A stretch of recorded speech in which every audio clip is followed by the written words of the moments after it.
বতৰত এঘৰ মানুহৰ পীড়াবিত আছিল, মানুহৰ উৎসৱৰ কাৰণে তেওঁক গতিয়াই উলিয়াই দিছিল। আজিৰ নিচিনাকে জল জীৱন মিছন কুঁৱা টেপ নাছিল, ৰাজহুৱা পুখুৰী আছিল।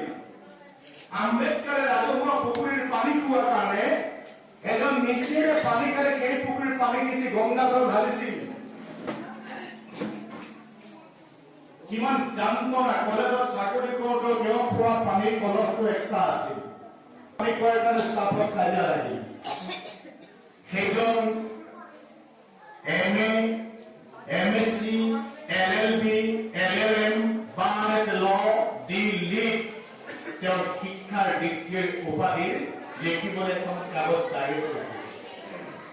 প্ৰথম ঘূৰণীয়া মেজমেলত লণ্ডনত তেওঁই কৈছিল ভাৰতক স্বাধীনতা দিব হোৱা নাই, কাৰণ ভাৰতীয় মানুহবোৰ আভ্যন্তৰীণভাৱে স্বাধীন নহয়।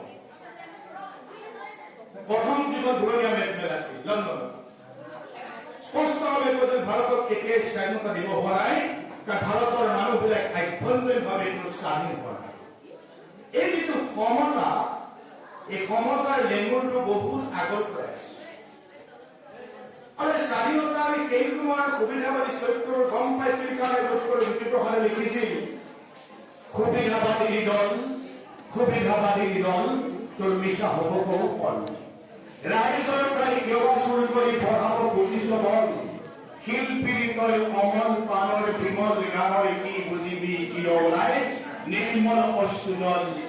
জনতাকে ভরা সরসাতুরের আলাপতে গজা কোয়া হাতুরি সর পলাই গল, তবে হাতে হাতে পাবি ফল হেরো ঠকুয়ার দল।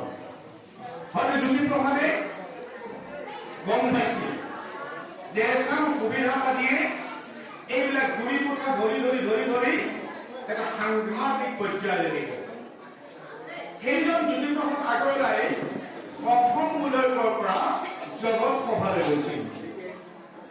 লণ্ডন গ'ল, পেৰিছ গ'ল, বাৰ্লিন, জাৰ্মান সকলো গ'ল। ঘূৰি আহি 1921 চনত বৰ্তমান বৰদোৱা কীৰ্তন ঘৰত আহিল।